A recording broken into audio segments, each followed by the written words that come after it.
Hello and welcome to another episode of Autogefuehl, today with me AJ and Connie. This weekend you join us in Valencia and we have with us the new Volkswagen e-Up, a small electric city car that we're fairly familiar with, but with the new facelift you get a bigger battery, more range, and wait for it, at a lower price. Can you really have your cake and eat it too? Well, we'll find out on today's episode.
With the new Volkswagen ID.3, Volkswagen is betting big on that car taking it to the next era, the electric age.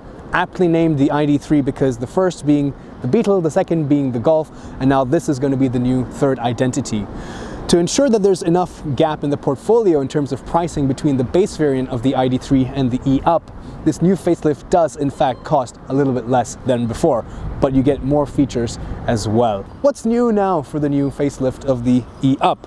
Well, apart from what's going on underneath in terms of the technology and the drivetrain, first thing you'll notice is the new Volkswagen logo. It's a little bit more retro looking, and we've seen this before, and it's nice to see it here as well on the e-Up. Of course, things like these headlamps are still quite basic with halogen bulbs, and this is some of the ways how Volkswagen is trying to bring the price down, keep this at a budget entry level to get more people into the electric cars. It's about 1.64 meters wide, blanked off area down here, and nice daytime running LED lights and interesting contours in the lower part of the bumper. The e-Up is 3.6 meters long, it's 1.5 meters tall, and it weighs about 1,200 kilograms. It's very easy. You only have two trims. You have the standard e-Up, and then you have the style, the one we have here. So what's different with the style? Well, first of all, you get the option to pick either a white or a black roof, which looks really nice in contrast with this red color that you see down here in the body. You also get that color here on the outside rear view mirror. Along with that, in the style trim, you get some nice alloy wheels, like the ones you see here, which again have that very typical electric car kind of design, and these are 15 inches.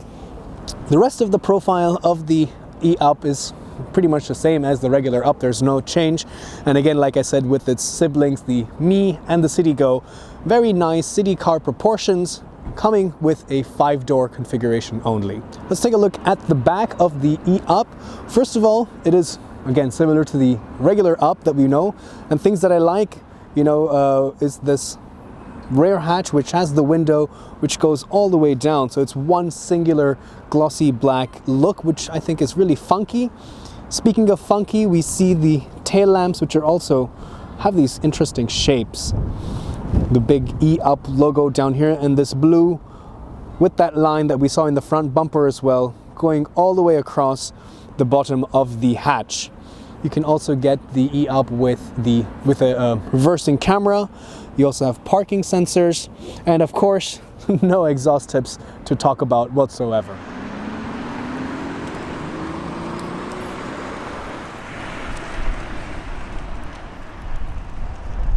All right, let's take a look under the hood. Like I was mentioning before, there is a better battery this time. So the nominal energy capacity of this new battery is 32.3 kilowatt hour. The electric motor generates 83 PS or metric horsepower and 212 Newton meters of torque at 2,700 RPM. It's all only front wheel drive.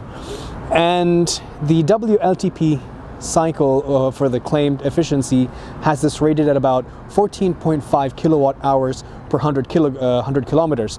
That gives the range about in the ballpark of 260 kilometers. But as we all know, a lot of things can affect the range of an electric car. Your driving style, the temperature, if you're running the air conditioning, and so on and so forth. So it is much better than before, of course, but you still have to be, careful that if you're going to do long drives all the time, this might not be the best car for that. This is more suited for a daily commute to your office, to drop your kids off at school, things like that. So the battery is actually tucked away under the floor, which gives this e-up, and as with most electric cars, a great center of gravity, which is low and wide. To charge it, you have the ports where you would find the regular petrol filler cap. Now, being a petrol head, all these numbers are a bit tricky for me, so I've written them down so I don't get them wrong. So, are you ready? To charge it with a DC fast charger of 40 kilowatts, you can get 80% in 1 hour. So this is great for charging it up early in the morning before you go to work for 1 hour. If you plug in with a 7.2 kilowatt AC charger, you get 100% in 5.5 hours. But if you just want to plug it in at home, then actually it takes about 16 hours. So a full overnight charge to get it up to 100%.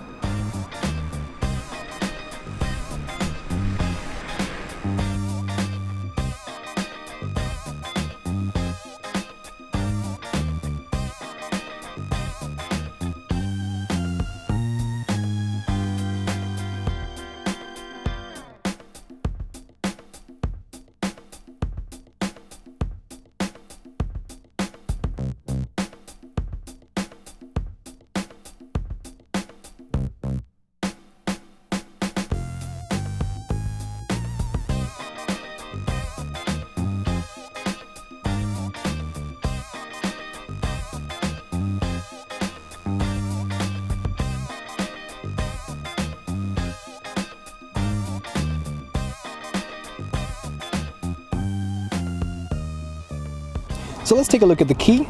Very conventional, so not much new here, nothing really fancy.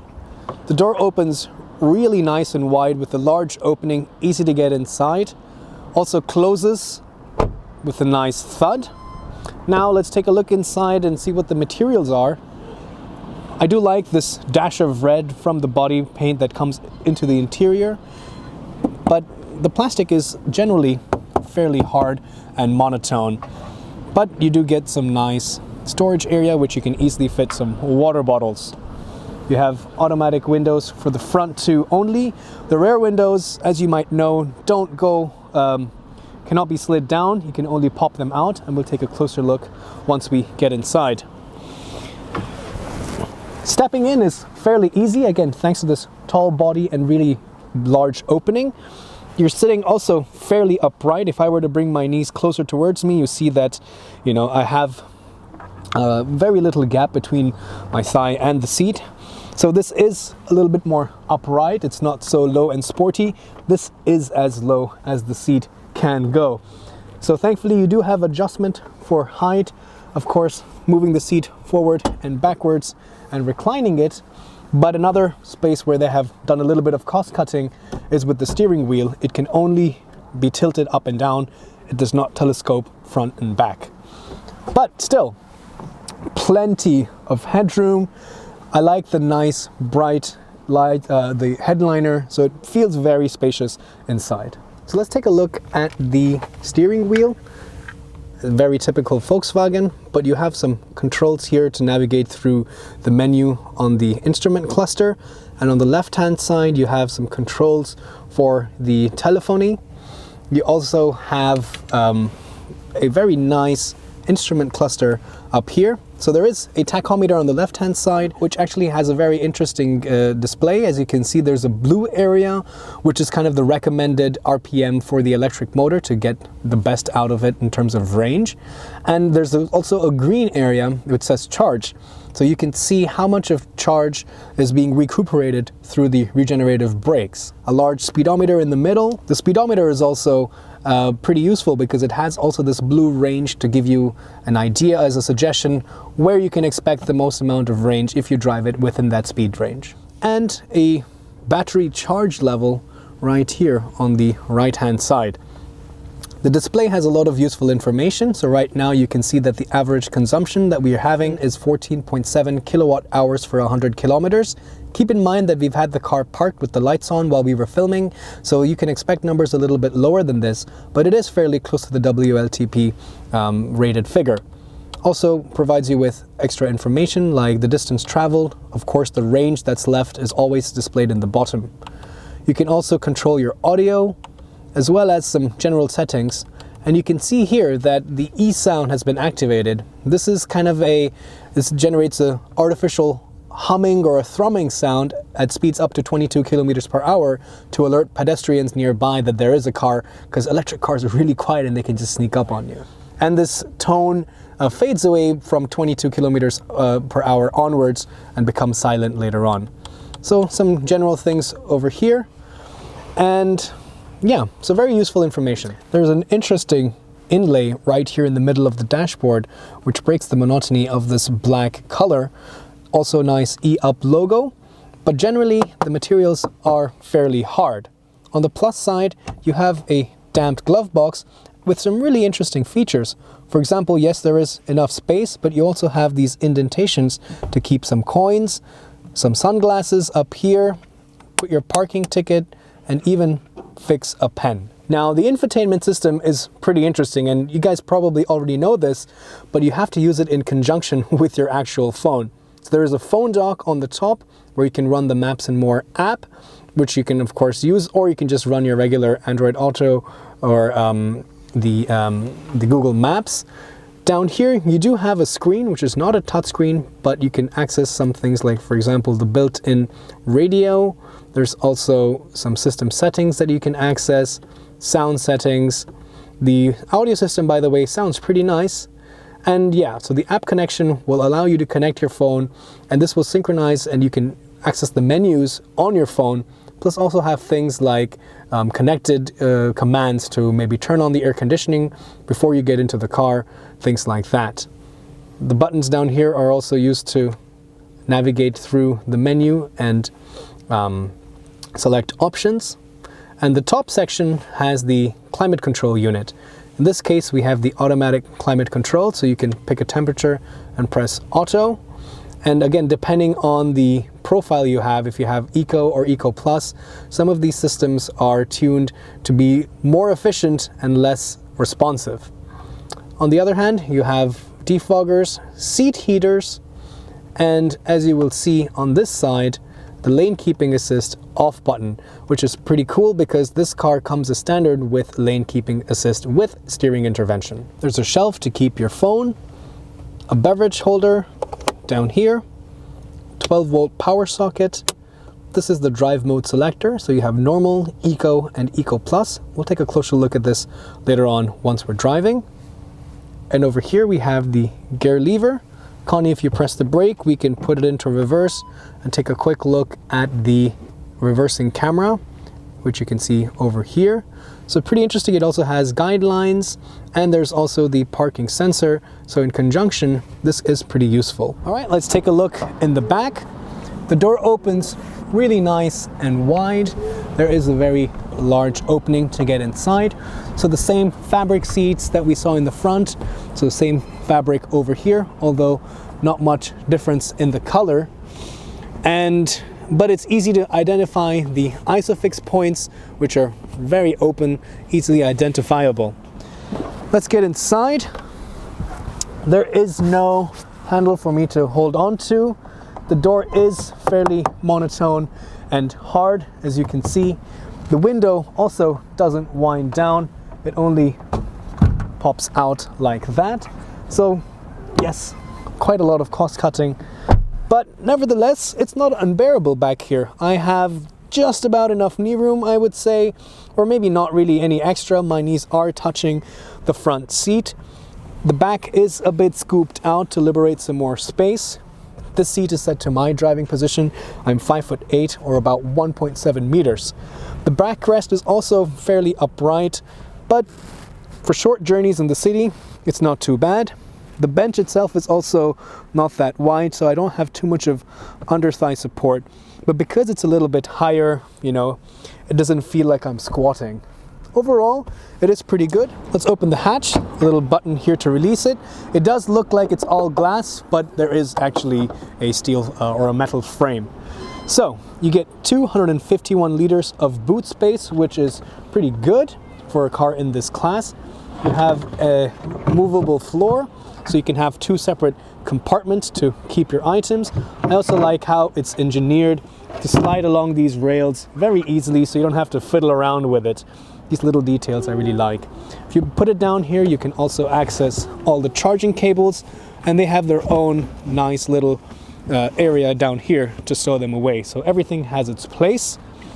To give you an idea, here is a standard cabin suitcase, and it fits in very easily. You can fit another one standing upright, but if you want more space, you can easily fold the seats in a 60-40 fashion. And yes, with this floor down here, you don't get a flat loading area, but if you were to put it up here, then you do. So it's as practical as it can be given its dimensions.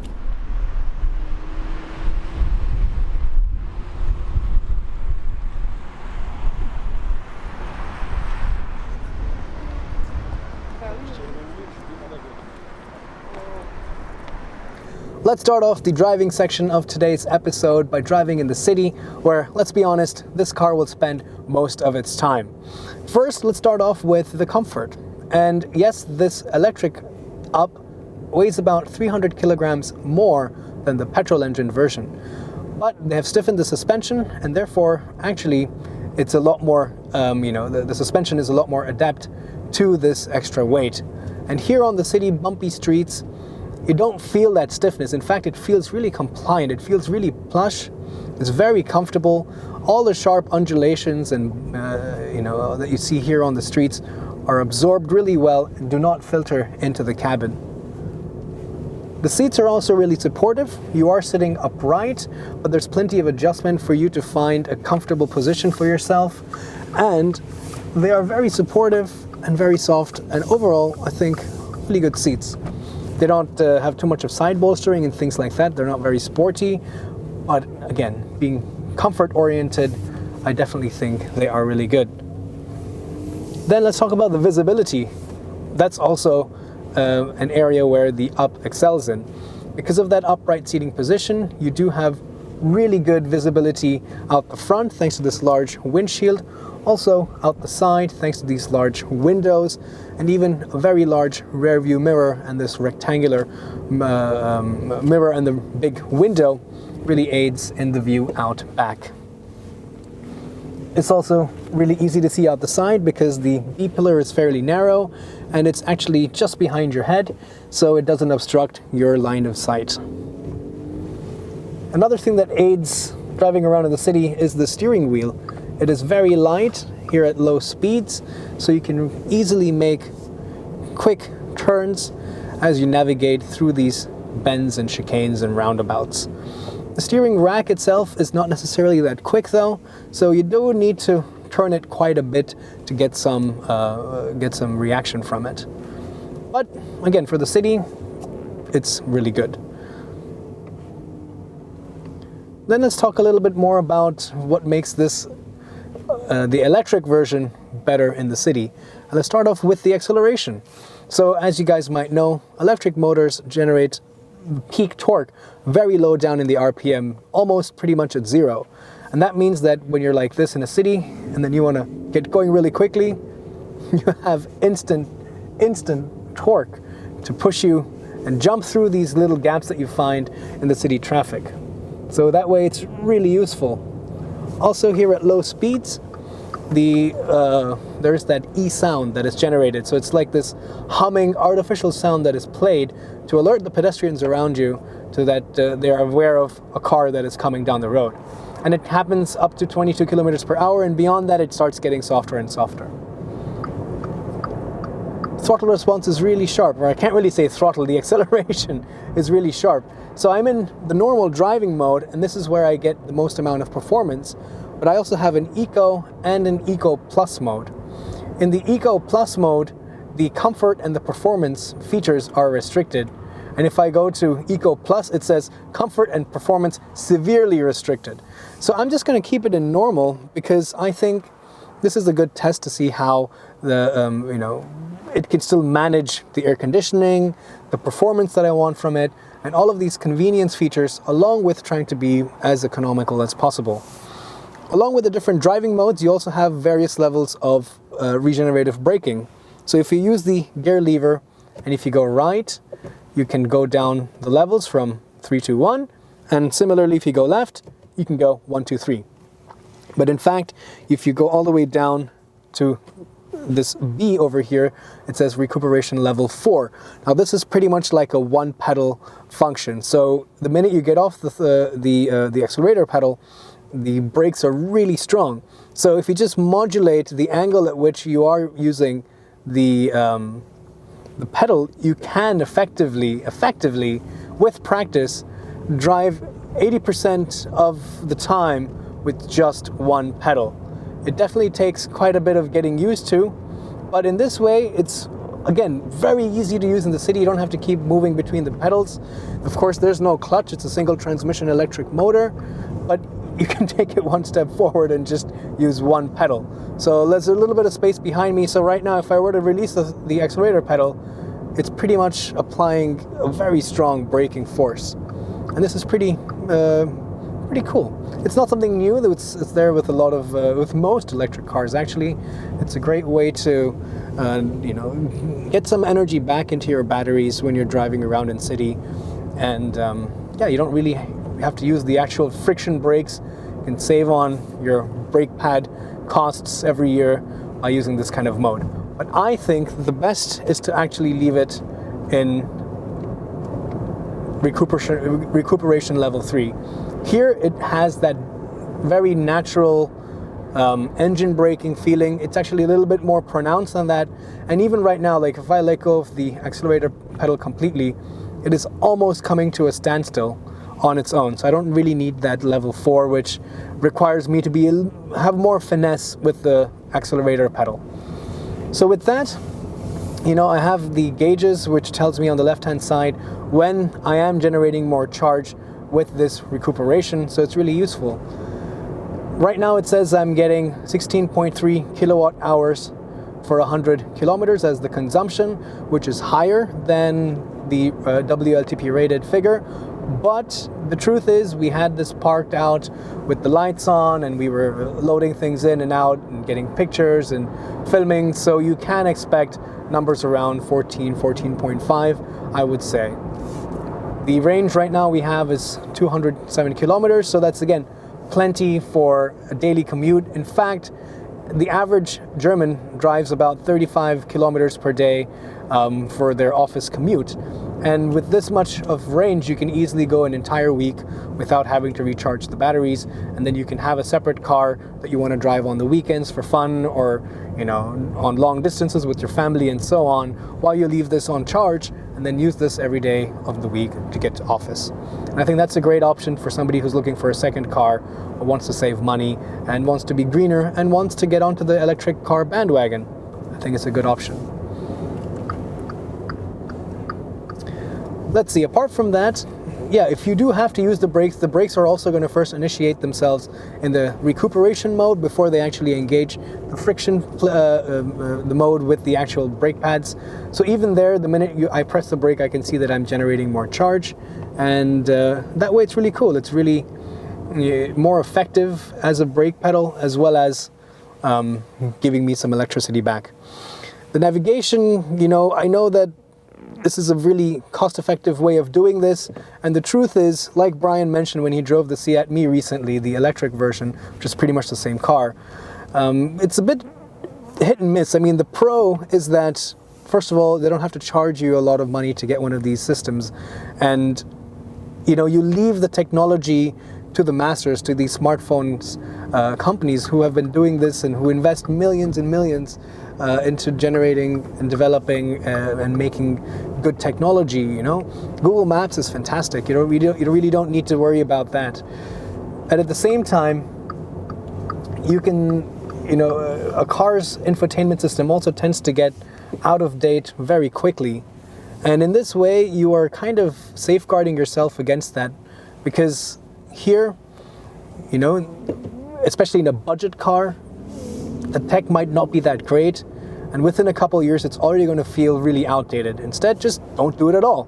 And I see that, but this docking station itself is not the most easy to use. If you want to change the size and use a different phone, you pretty much have to remove it to expand the lower two arms, and you can't really swivel it. It doesn't have like a ball joint where you can really change the angle to what you really want it to be. It's facing directly out to the side, to the back. So even this is not that well executed, I feel. And if you do want to pair your phone, sometimes we tried that it would take a lot longer. It would say phone not detected and things like that. So it's overall, there's still a little bit of hiccups with this system. But yeah, in the city, it's definitely very, very much at home.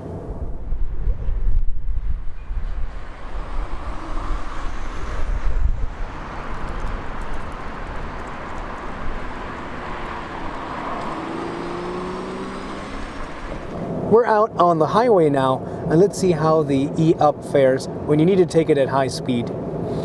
First of all, there is the lane keeping assist, which comes as standard, which is really useful when you're out on the highway. It is not, you know, the semi-autonomous kind of a feature where it will scan the lanes all the time and try to keep you in the middle. Instead, it's more of like a safety net. So if I were to go close to the edge here, the car will automatically steer me back into towards the center of the lane. But it's not going to track and try to keep me in the middle. So in the end, it's going to kind of ping pong you back and forth. But it's still really useful to have, and I'm glad that it's a standard feature.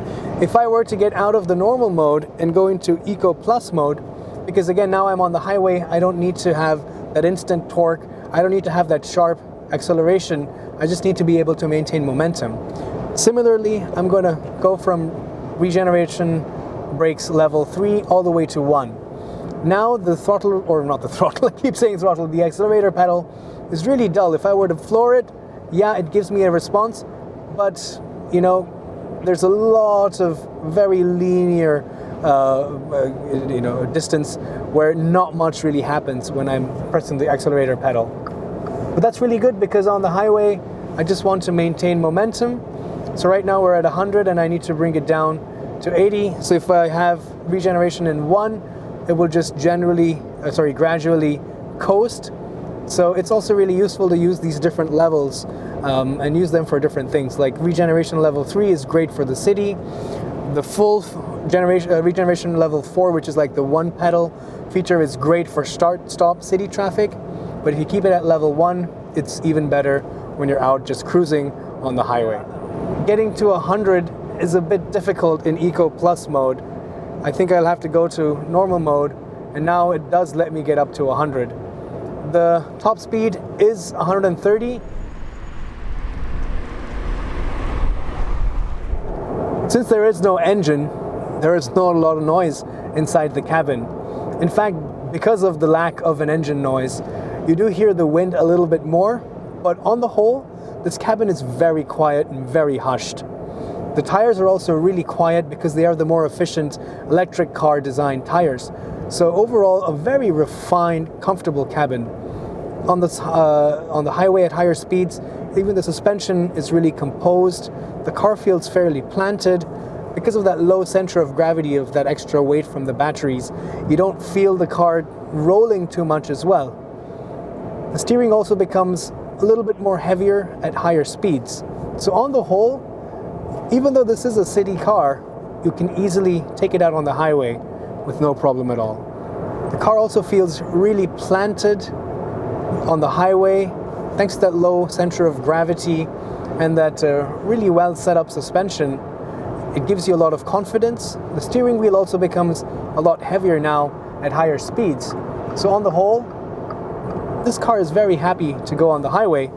Of course, you have to be careful about the range, and that's, you know, highway speeds are not the best for electric cars, especially city electric cars. But still, if you put it in Eco Plus mode and things like that, it shouldn't be a problem. So yeah, you could do long distances very easily.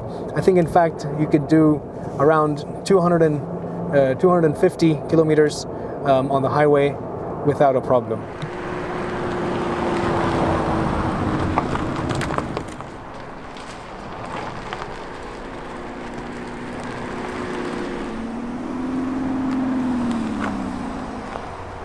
So let's summarize today's episode of the new Volkswagen e-Up. The prices for the base variant start at around 22,000 euros, but the style trim that you see here is around 23,000 euros. And at that price, it is really attractive. Yes, the materials on the inside are not the best, the infotainment is a bit hit and miss, and the space in the back seat and the trunk is a bit limited. But it's very comfortable, very composed and quiet, even out on the highway. It's really maneuverable in tight city spaces, and it's pretty fun to drive on twisting roads as well. So it does look like you can have your cake and eat it too. So let me know, what do you guys think? Is this enough for you to move away from petrol and diesel cars and buy your first electric car? Put it down in the comments below. Thanks for watching, and I'll see you guys next time.